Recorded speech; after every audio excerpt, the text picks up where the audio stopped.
Yeah.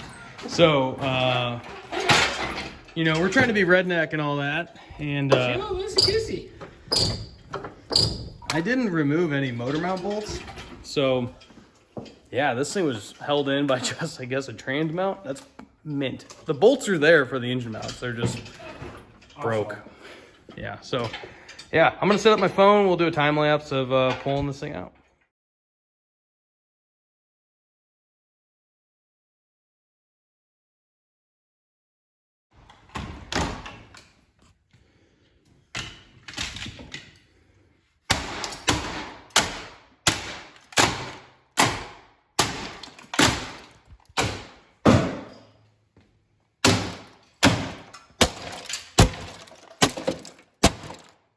Hollenberg.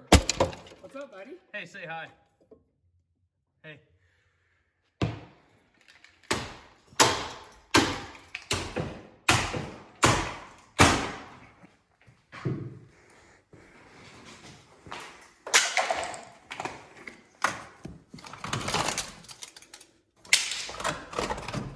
You don't need HVAC where we're going.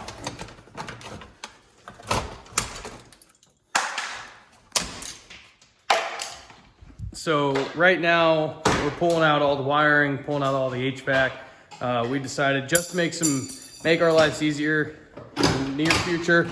We were gonna hammer the trans tunnel. Everywhere I saw where people have done the swap, they haven't needed this. Hold on one second. Anyway, everywhere I saw people didn't need to hammer the trans tunnel. We did, just so I could have easier access to the transmission bolts in the future. Other than that, most of the wiring is almost removed. We need to pull it through the firewall. Again, I think I said in the previous video, the only thing this thing's gonna have is headlights and taillights. I'm not gonna have any turn signals. I at least don't plan on it. I mean, they are easy to add in, but this car can't be street legal, so I might as well just do the bare minimum. Probably do a LED bar for the front headlights and then taillights. That way it's safe at a drift event, but other than that, I don't really care. It's nice and cheap, super simple. You know, I can hook up to the factory brake switch, super easy. Headlights is just on and off switch. For the 350, all we'll need is a power to the starter, contact power to that, and then also a power or keyed power for the HEI distributor. Other than that, it's pretty much good to go. Fuel pump we'll have to power manually, but we're gonna basically be using the factory BMW in-tank pump as a feed pump to a mechanical fuel pump on the engine, and then it'll feed the carb. So really simple setup.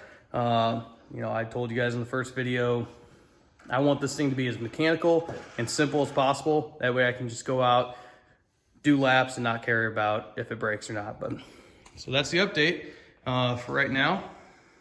He likes doing stuff. I'll insert a picture right now about the motor sitting in there for the first time, but yeah.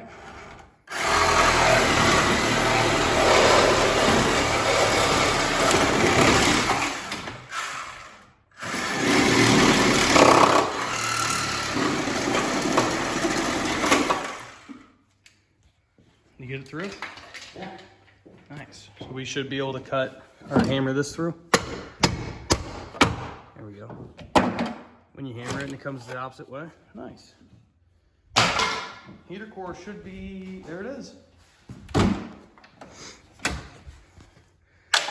So as you know, I want the most bare bones drift cars we can possibly get. So we're making it that.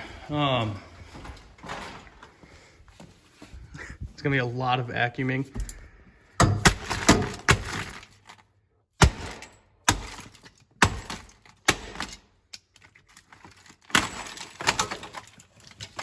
Wow, that's like the nicest piece of carpet in the entire car.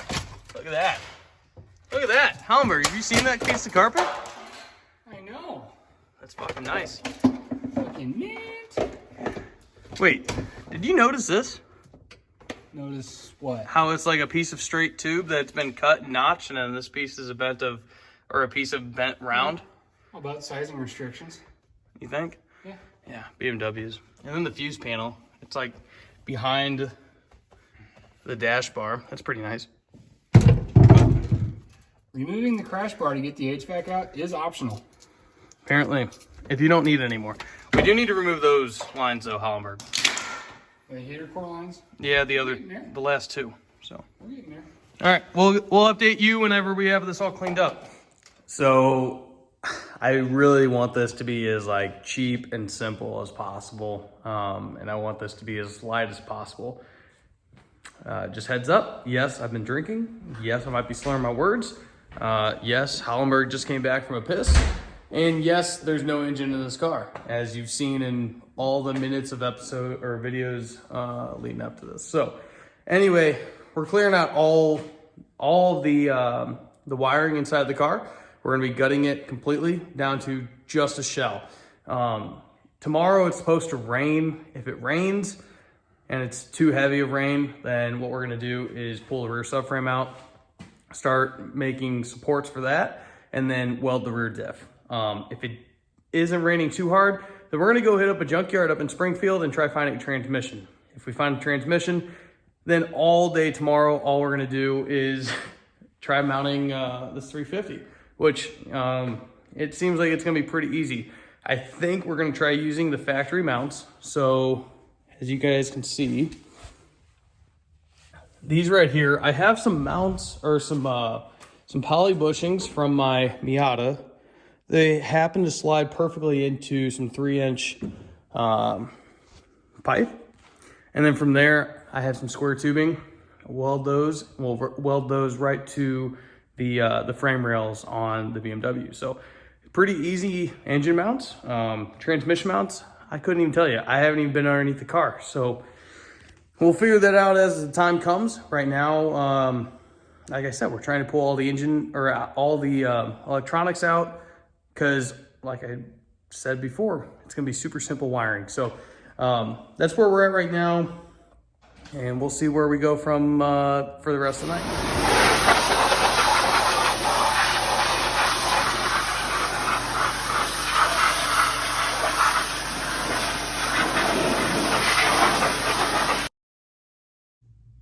All right, so kind of finalized for this weekend.